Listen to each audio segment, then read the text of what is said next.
Good morning tears. நம்ம வந்து second world வார் பற்றி பார்த்துட்ருக்கோம். அதில் லாஸ்ட் கிளாஸில் வேர்ல்டு வார் டூக்கான காசஸ் என்னென்ன அப்படிங்கிறத பார்த்தோம். இன்றைக்கி நம்ம கோர்சஸ் என்ன அப்படிங்கிறத பார்க்கலாம். Nature of the war.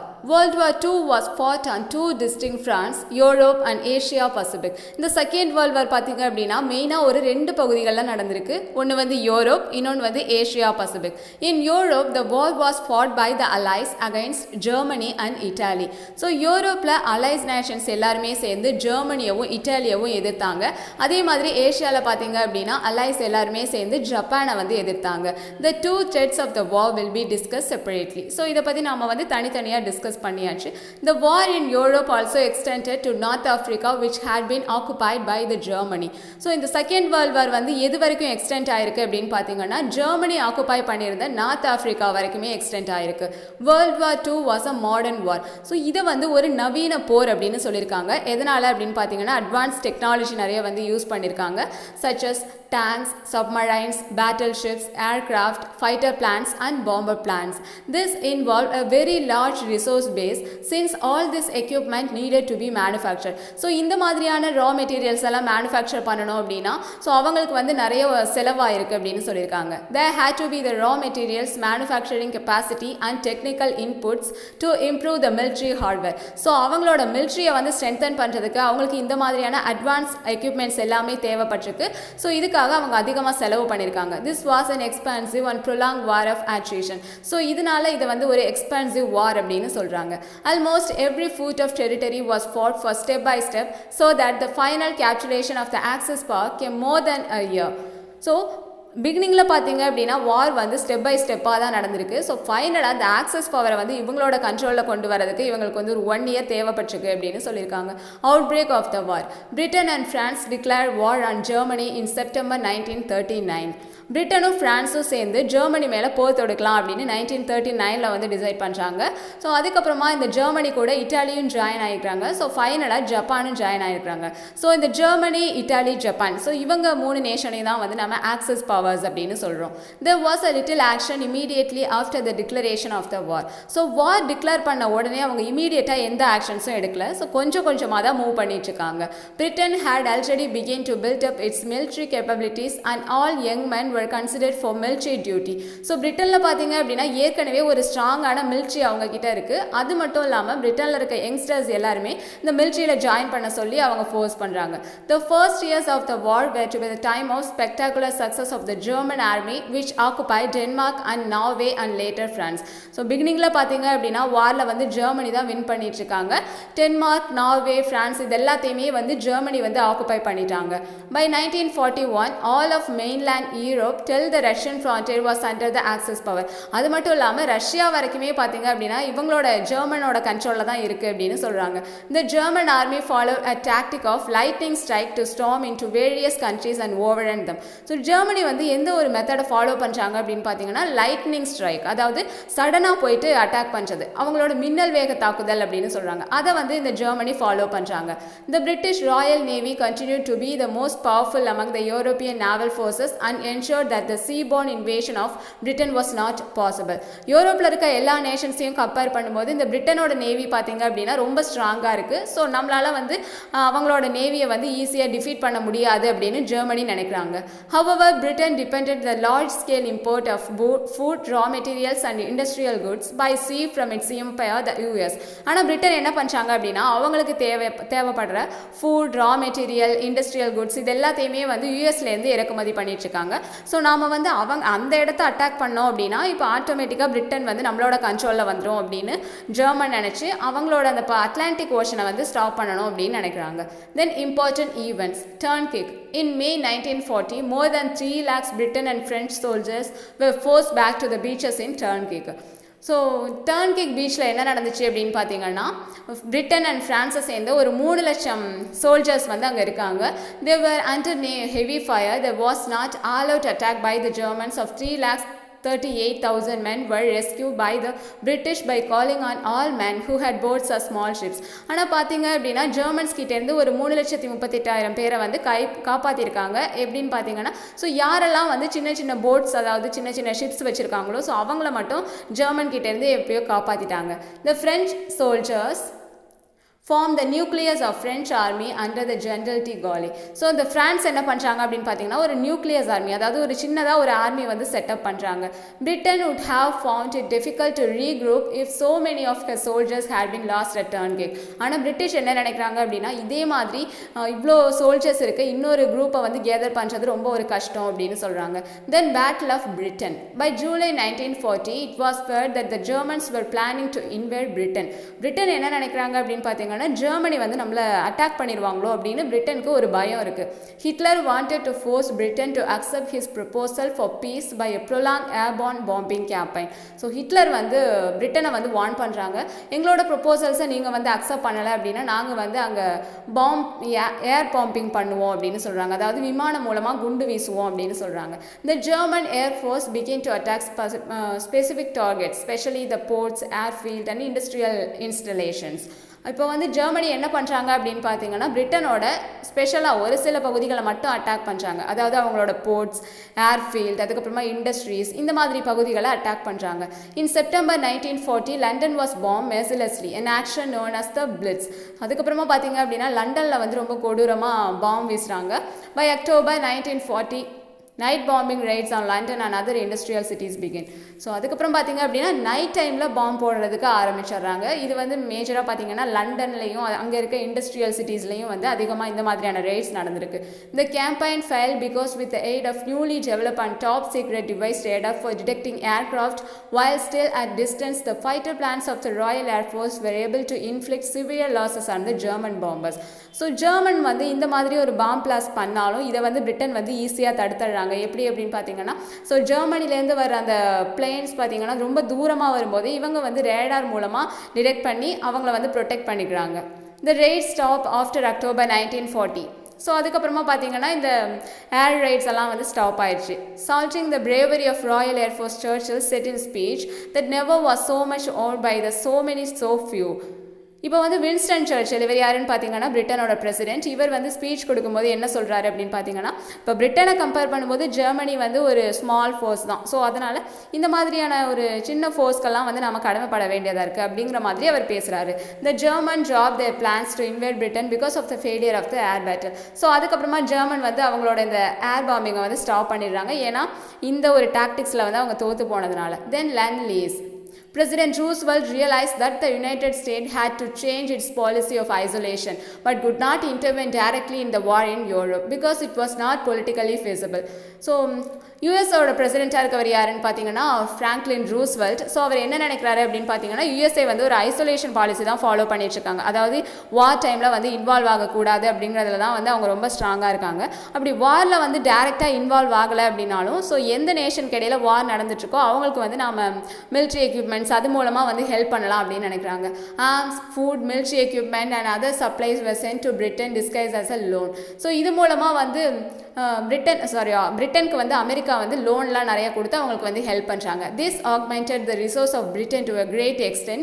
Between 1941 to 45 the total aid under the lease amounted 46.5 billion. So இதே மாதிரி பிரிட்டன் வந்து அமெரிக்கா கிட்டே இருந்து அவங்களுக்கு தேவைப்படுற எல்லாத்தையுமே வந்து வாங்கிக்கிறாங்க. ஸோ ஃபைனலாக பார்த்தீங்க அப்படின்னா பிரிட்டனுக்கு வந்து அமெரிக்கா வந்து எவ்வளோ லோன் தந்திருக்காங்கன்னு பார்த்தீங்கன்னா $46.5 billion வந்து கொடுத்துருக்காங்க. Invasion of Russia. In June 1941 the German army invaded Russia. So Germany வந்து ரஷ்யாவை இன்வைட் பண்ணுறதுக்காக போகிறாங்க. The long-term objective of this move were to seize prime land for settling Germans, to destroy the communist regime and also exploit Russia natural resources. So இப்போ Germany என்ன நினைக்கிறாங்க அப்படின்னு பார்த்தீங்கன்னா நம்ம வந்து ரஷ்யாவை இன்வைட் பண்ணதுக்கப்புறமா அங்கே இருக்க கம்யூனிசத்தை வந்து முதல்ல அழிக்கணும். ஸோ அதுக்கப்புறமா அவங்களோட நேச்சுரல் ரிசோர்ஸ், இப்போ ரஷ்யாவில் பார்த்தீங்க அப்படின்னா ஆயில் நிறையா இருக்கும், ஸோ அதையும் நாம் வந்து எக்ஸ்ப்ளாய்ட் பண்ணணும் அப்படின்னு நினைக்கிறாங்க. The German strategy of lightning strikes was initially successful and the army penetrated 1000 miles into Russian territory very soon. So இவங்களும் வந்து ரஷ்யாலையும் போயிட்டு இவங்களோட அந்த மின்னல் வேக தாக்குதல் அப்படின்னு பார்த்தோம் இல்லையா, ஸோ அதை தான் வந்து ஃபாலோ பண்ணுறாங்க. The German army then marched on Moscow. அதுக்கப்புறமா வந்து மாஸ்கோவுக்கு போகிறாங்க, இது வந்து ரஷ்யாவோட capital. But ultimately the resistance by the Soviet army and the fierce Russian winter defeated the German army. So என்னாச்சு அப்படின்னு பார்த்தீங்கன்னா ரஷ்யாவோட கிளைமேட்டை வந்து இவங்களால வந்து தாங்க முடியல. ஸோ அங்கே வந்து ரொம்ப வின்டர் டைமில் பார்த்தீங்க அப்படின்னா அங்கே யாருமே வந்து போக முடியாது. ஸோ மாஸ்கோ பார்த்தீங்க அப்படின்னா அவ்வளோ ஒரு குளிராக இருக்கும். ஸோ இதனால் வந்து ஜெர்மனியெல்லாம் அங்கே அவங்களால இருக்க முடியல அந்த சோல்ஜர்ஸால். ஸோ எல்லாருமே வந்து திரும்பி வந்துடுறாங்க. Battle of Stalingrad. In August 1942, the Germans attacked Stalingrad. So அதுக்கப்புறமா வந்து ரஷ்யாவில் இருக்க ஸ்டாலின்கிரேட் அப்படிங்கிற ஒரு பகுதியை வந்து இந்த ஜெர்மன்ஸ் வந்து அட்டாக் பண்ணுறாங்க. Stretching about 30 miles along the banks of the Volga river, Stalingrad was a large industrial city. So எதனால் வந்து இந்த ஸ்டாலின்கிராடை வந்து இந்த ஜெர்மன்ஸ் அட்டாக் பண்ணுறாங்கன்னு பார்த்தீங்கன்னா, ரஷ்யாவுக்கு தேவையான இண்டஸ்ட்ரியல் குட்ஸ் எல்லாமே வந்து இங்கே தான் வந்து ப்ரொடியூஸ் பண்ணுவாங்க. ஏன்னா இது வந்து அவங்களோட industrial city. Capturing the city would cut Soviet transport links with southern Russia. The Stalingrad would then enable the invading Germans to have access to the oil field of the Caucasus. So அது மட்டும் இல்லாமல் இந்த ரஷ்யாவுக்கு தேவையான எல்லாமே வந்து இது மூலமாக தான் போயிட்டுருக்கு. ஸோ அந்த பகுதி வந்து நம்மளோட கண்ட்ரோலில் வந்துடுச்சு அப்படின்னா ரஷ்யாவால் அதுக்கப்புறம் எதுவுமே பண்ண முடியாது அப்படின்னு நினைக்கிறாங்க. In addition, seizing the city, the name of Soviet leader Stalin would serve as a great personal and propaganda victory for Hitler. அது மட்டும் இல்லாமல் இந்த ஸ்டாலின்கிறவர் யார் அப்படின்னு பார்த்தீங்கன்னா சோவியத் யூனியனோட லீடர். ஸோ அவரோட பேரில் இருக்க அந்த சிட்டியை வந்து நாம் அட்டாக் பண்ணிட்டோம் அப்படின்னா அந்த பெருமை எல்லாருமே வந்து நமக்கு தான் சேரும் அப்படின்னு ஹிட்லர் நினைக்கிறாரு. German war planners hope to achieve that the end with full blow. On June 1942, operation began with significant German victories. So வாரில் வந்து கொஞ்சம் கொஞ்சமாக ஜெர்மன் வந்து விக்ட்ரி ஆக ஆரம்பிக்கிறாங்க. Russian people suffered not only from bad working living condition but also from ill treatment. So ரஷ்யாவில் இருக்க மக்கள் எல்லாருமே வந்து ரொம்ப சஃபர் ஆகுறாங்க. அவங்களுக்கு வந்து தேவையான உணவு கிடைக்கல. அது மட்டும் இல்லாமல் ஜெர்மன்ஸ் வந்து அவங்களை ரொம்ப கொடுமைப்படுத்துகிறாங்க, இல் ட்ரீட் பண்ணுறாங்க. There were about 15 billion civilian deaths during the war. So ரஷ்யாவில் இருந்து ஒரு 15 பில்லியன் பேர் வந்து அந்த வாரில் இறந்துருக்காங்க. ஸோ அது மட்டும் இல்லாமல் ஆர்மியில் இருந்தவங்க மட்டுமே வந்து ஒரு 10 மில்லியன் பேர் வந்து இறந்துருக்காங்க. All together over 1/10 of Russia population died. So ரஷ்யாவோட மொத்த மக்கள் தொகையில் 10% வந்து இந்த வாரில் இறந்துருக்காங்க அப்படின்னு சொல்லியிருக்காங்க. Yet the people remain loyal to the government despite Hitler's hope of an anti-Stalin revolution. So இப்போ ஹிட்லர் என்ன நினைக்கிறாரு அப்படின்னு பார்த்தீங்கன்னா, ஸோ இந்த ஒரு தாக்குதல் மூலமாக அங்கே ரஷ்யாவில் இருக்க சிவிலியன்ஸ் எல்லாருமே வந்து ரஷ்யாவுக்கு அகைன்ஸ்டாக மாறிடுவாங்க, அங்கே இருக்க கவர்மெண்ட்டுக்கு அகைன்ஸ்டாக திரும்பிடுவாங்க அப்படின்னு நினைக்கிறாங்க. பட் ஹிட்லர் நினச்ச மாதிரி நடக்கல. ஸோ அவங்க எல்லாருமே வந்து யூனிட்டியாக தான் இருக்காங்க. They successfully defended the city of Stalingrad. It stopped the German advance into the Soviet Union and marked turning of the tide of war in favor of the allies. So அவங்க எல்லாருமே வந்து ஒன்று சேர்ந்து இருக்கிறதுனால ஹிட்லருக்கு வந்து இது வந்து ஒரு அதிருப்தியாக இருக்குது. Russians consider it to be the one of the greatest battle of the great patriotic war. So இப்போ வந்து ரஷ்யாவில் எவ்வளவோ வார் நடந்திருக்கு. ஸோ அப்பையும் வந்து மக்கள் வந்து இவ்வளோ யூனிட்டியாக இருக்கிறதுனால அங்கே இருக்க ரஷ்யன்ஸ் என்ன நினச்சிக்கிறாங்கன்னு பார்த்தீங்கன்னா, ஸோ நம்மளோட பேட்ரியாட்டிக் ஃபீலை வந்து காட்டுறதுக்கான ஒரு மிகப்பெரிய வார் வந்து இது அப்படிங்கிற மாதிரி அவங்க நினச்சிக்கிறாங்க. Battle of Alamein. In the early years of the war, German forces under General Rommel were remarkably successful in occupying North Africa rapidly, leaving the British with only Egypt. So Germany பார்த்தீங்க அப்படின்னா first வந்து north ஆஃப்ரிக்காவை capture பண்ணிவிட்டு பிரிட்டிஷ்க்கு வந்து எகிப்தை மட்டுமே விட்டுட்டாங்க. The Allied forces under the General Montgomery the counter attack and defeated the German and Italian forces at Alamein in North Africa. அது மட்டும் இல்லாமல் அதுக்கப்புறமா ஜெர்மன் வந்து ஆலமென் அப்படிங்கிற பிளேஸில் பார்த்தீங்கன்னா இட்டாலியாவும் வந்து டிஃபீட் பண்ணுறாங்க. The German army was chased across the desert out of North Africa. So இந்த ஜெர்மன் ஃபோர்ஸஸை பார்த்தீங்க அப்படின்னா நார்த் ஆஃப்ரிக்காலேயே வந்து அங்கேயே நிறுத்தி வச்சிடுறாங்க. This prove the base for the allied forces to invade Italy. So இதனால தான் வந்து இந்த அலைட் பவர்ஸ் இருக்காங்க இல்லையா, பிரிட்டன், ஃப்ரான்ஸ், இவங்க எல்லாரும் வந்து இட்டாலியை இன்வேட் பண்ணுறதுக்கு இது ஒரு ஆப்பர்ச்சுனிட்டியாக இருந்திருக்கு. Surrender of Italy. Mussolini had been thrown out and the new government of Italy surrendered to the Allies in 1943. So இட்டாலியிலேருந்து முசோலினியை நீக்கிட்டு அங்கே வந்து ஒரு புது கவர்மெண்ட் வந்து கொண்டு வரணும் அப்படின்னு நினைக்கிறாங்க. However, the Germans set Mussolini up in the puppet regime in the north. ஆனால் வந்து இந்த முசோலினி வந்து எப்படி இருந்திருக்காரு அப்படின்னு பார்த்தீங்கன்னா ஒரு பப்பட், அதாவது வந்து ஒரு பொம்மை மாதிரி தான் இருந்திருக்காரு இட்டாலியில். Mussolini was killed in April 1945 by Italian partisans. So முசோலினியை வந்து 1945 வந்து கொலை பண்ணிடுறாங்க. Then end of Hitler. The Allied forces under the command of General Eisenhower invaded Normandy in France. So ஐஷ்னோவரோட தலைமையில் பார்த்தீங்க அப்படின்னா ஃப்ரான்ஸில் இருக்க நார்மண்டி அப்படிங்கிற பிளேஸை வந்து அலைட் பவர்ஸ் கைப்பற்றிடுறாங்க. Slowly the German army was forced back. கொஞ்சம் கொஞ்சமாக வந்து ஜெர்மனும் வந்து பின்தங்க ஆரம்பிக்கிறாங்க. But the German fought back and the war continued for nearly another year and finally ended in May 1945. So Germany வந்து கொஞ்சம் கொஞ்சமாக பின்வாங்க ஆரம்பித்தாலும் அதுக்கப்புறமாவும் வார் வந்து ஒரு வருஷம் வரைக்கும் நடந்திருக்கு. ஸோ ஃபைனலாக 1945 தான் இந்த செகண்ட் வேர்ல்ட் வார் வந்து எண்ட் ஆயிருக்கு. ஹிட்லர் கமிட்டட் சூசைட் இன் 1945. ஸோ அதுக்கப்புறமா வந்து ஹிட்லர் வந்து சூசைட் பண்ணிக்கிறாரு. From 1944, the Russian army began to attack Germany from the east and captured much of Eastern Europe and Poland. So Russia என்ன பண்ணுறாங்க அப்படின்னு பார்த்தீங்கன்னா ஜெர்மனியோட ஈஸ்டர்ன் சைடு எல்லாத்தையுமே வந்து கேப்சர் பண்ணிடுறாங்க. ஸோ அங்கேருந்து போலண்டையும் வந்து கைப்பற்றிடுறாங்க. 1945 they occupied parts of Berlin, so that Germany was divided into two sections after the war. So இதுக்கப்புறமா என்னாச்சு அப்படின்னு பார்த்தீங்கன்னா ஜெர்மனி வந்து ரெண்டாக வந்து டிவைட் ஆயிடுச்சு. War in the Asia Pacific region. Japan had entertained vision of the glorious empire very much on the same lines as Hitler. The Japanese army invaded Manchuria. So சைனாவில் இருக்க மஞ்சூரியாவை வந்து கேப்சர் பண்ணுறதுக்காக Japan போகிறாங்க. Though the China appeal to the league of nation, this act of aggression did not attract any attention of the United State or Britain. So இதனால் China என்ன பண்ணுறாங்க அப்படின்னு பார்த்தீங்கன்னா லீக் ஆஃப் நேஷன் கிட்ட போய் appeal பண்ணுறாங்க. But அங்கே இருக்க பிரிட்டன், யூஎஸ்ஏ யாருமே வந்து இதை வந்து கண்டுக்கவே இல்லை. 1937 Japan invaded China and chasing Beijing which had traditionally been the capital of China. So அதுக்கப்புறமா ஜப்பான் என்ன பண்ணுறாங்க அப்படின்னு பார்த்தீங்கன்னா சைனாவோட கேபிட்டலாக இருக்க பெய்ஜிங்கையும் வந்து அட்டாக் பண்ணுறாங்க. This region around Shanghai was also captured and Nanking the capital was captured. அது மட்டும் இல்லாமல் சைனாவை சுற்றி இருக்க அந்த நான்கிங் இந்த மாதிரியான பகுதிகள் ஷாங்காய் எல்லாத்தையுமே வந்து கேப்சர் பண்ணிடுறாங்க. The Japanese army indulge in the biggest slaughter ever known in history is Nanking. அது மட்டும் இல்லாமல் இந்த ஜப்பான் என்ன பண்ணுறாங்க அப்படின்னு பார்த்தீங்கன்னா நான்கிங் அப்படிங்கிற பிளேஸில் வந்து அங்கே இருக்க மக்கள் எல்லாருமே வந்து கொலை பண்ணிடுறாங்க. ஸோ இது வந்து ஹிஸ்ட்ரியில் வந்து ஒரு மிகப்பெரிய ஒரு ஈவெண்ட் அப்படின்னு சொல்லியிருக்காங்க. Civilians were killed in mass sports and all females from children to old women were raped and many were tortured and killed after being raped. So எல்லாருமே பார்த்தீங்கன்னா இந்த ஜாப்பனீஸ் வந்து ரொம்ப கொடூரமாக கொலை பண்ணியிருக்காங்க. அங்கே இருக்க சில்ட்ரன்ஸ், அதுக்கப்புறமா ஃபீமேல், விமென்ஸ் எல்லாருமே வந்து ரொம்ப கொடூரமாக கொண்டிருக்காங்க. Canton and many other parts of China were overrun. The Chinese army under Chiang Kai-shek retreated to west to the hilly country from where they continued to fight the Japanese. So இதனால் வந்து ஜப்பானால் இதுக்கு மேலே வந்து அவங்களோட டார்ச்சரை வந்து பொறுக்க முடியல. So ஜப்பானுக்கு அகேன்ஸ்டாக வந்து நம்ம வார் பண்ணலாம் அப்படின்னு சைனா வந்து முடிவு பண்ணிடுறாங்க. China appeal to the league of nation, but this was the vain of since the western powers were not interested in being involved in the region so far from their sphere of interest. So China வந்து இந்த league of nation ஆக்சுவலாக எதுக்காக இருக்குது அப்படின்னு பார்த்தீங்கன்னா so ரெண்டு நேஷனுக்கு இடையில் வார் நடந்துச்சு அப்படின்னா அதை பீஸ்ஃபுல்லாக முடிச்சு வைக்கிறதுக்காக தான் இருக்காங்க. ஸோ சைனா போயிட்டு அவங்க லீக் ஆஃப் நேஷன் கிட்ட சொன்னதுக்கு அப்புறமும் ஸோ அவங்களுக்கு வந்து இதில் ஒன்றும் பெருசாக இன்ட்ரெஸ்ட் இல்லை. The western nation particularly Britain also had and built bias. The China was viewed as a morally decadent, worn out feudal society, while the Japan was modern nation with moral values similar to the western ideas.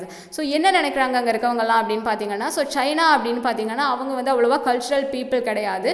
So அதே நேரத்தில் Japan வந்து ஒரு moral values எல்லாம் இருக்க ஒரு nation, அதாவது இவங்க தான் வந்து ஒரு கல்ச்சுரல் நேஷன் அப்படின்னு வந்து கன்சிடர் பண்ணுறாங்க. Pearl Harbor. On December 1941, Japan attacked American naval installation in Pearl Harbor, Hawaii without the warning. So அதுக்கப்புறமா ஜப்பான் சைனாவை அட்டாக் பண்ணி முடிச்சதுக்கப்புறமா திரும்ப யூஎஸ்ஏக்கு போயிட்டாங்க. அங்கே இருக்க பேர்ல் ஹார்பரையும் ஹவாயும் வந்து ஆல்ரெடி எந்த ஒரு வார்னிங்கும் கொடுக்காம இவங்க வந்து அட்டாக் பண்ண ஆரம்பிச்சிட்டாங்க. The idea was to cripple America's Pacific fleet to the Japan would not face any opposition in the offensive against Southeast Asian countries. Many battleships and numerous fighter planes were destroyed. So அமெரிக்காவை வந்து அங்கே இருக்க அவங்களோட plains எல்லாத்தையுமே வந்து கொஞ்சம் கொஞ்சமாக destroy பண்ண ஆரம்பிச்சிட்டாங்க. The United States declared war on Japan with Britain, China also joining them. So இதனால ஜப்பான் கூட சண்டை போடுறதுக்கு யுனைடெட் ஸ்டேட்ஸ் வந்து ரெடி ஆயிட்டாங்க. ஸோ இப்போ இந்த யூஎஸ்ஏ கூட பிரிட்டனும் சைனாவும் வந்து join ஆகிக்கிறாங்க. This brought together both of Asia Pacific and the European war into the common cause. So இதனால தான் பார்த்தீங்க அப்படின்னா இந்த ஏஷியா பசிபிக் பகுதிகளில் வார் நடந்ததுக்கு இது ஒரு முக்கியமான காரணம் அப்படின்னு சொல்லியிருக்காங்க. Most importantly it brought the United States with enormous resource into the war as a part of the allies. So இந்த வார் மூலமாக யுனைடெட் ஸ்டேட்ஸ் வந்து நிறைய வந்து ஸ்பெண்ட் பண்ணிட்டாங்க. Japanese aggression in south east Asia. The Japanese had spectacular success in their plan to extend their empire throughout the Southeast Asia. Japan பார்த்தீங்க அப்படின்னா south east Asia, அதாவது சைனாவில் நிறைய பகுதிகளை வந்து அவங்க கேப்சர் பண்ணி அவங்களோட கண்ட்ரோலில் தான் வச்சுருக்காங்க. Guam, the Philippines, Hong Kong, Singapore, Malaya, the Dutch East Indies and the Burma fell into the Japanese. அது மட்டும் இல்லாமல் இந்த பகுதிகள் எல்லாமே வந்து ஜப்பானோட கண்ட்ரோலில் தான் இருக்குது. The allies faced many rivers in the Pacific region because of their inadequate preparation. The colonial rulers, especially the British, withdrew from the territories, leaving the local people to face the atrocities of the Japan. So ஜப்பானில் யாரெல்லாம் வந்து பிரிட்டிஷை சேர்ந்தவங்க இருக்காங்களோ அவங்க எல்லாரையுமே வந்து திரும்ப அவங்களோட நாட்டுக்கே வந்து கூப்பிட்டுக்கிறாங்க. ஏன்னா ஜப்பான் வந்து அவங்கள ரொம்ப வந்து இல்ட்ரீட் பண்ணுறாங்க. அதே மாதிரி Burma, Malaya and Singapore and touch இந்த பகுதிகளெல்லாம் அதிகமாக யார் இருக்காங்கன்னு பார்த்தீங்கன்னா இந்தியன்ஸும் சைனீஸும் இருக்காங்க. ஸோ இவங்களையும் வந்து ஜப்பான் வந்து கொடுமைப்படுத்த ஆரம்பிச்சிட்டாங்க.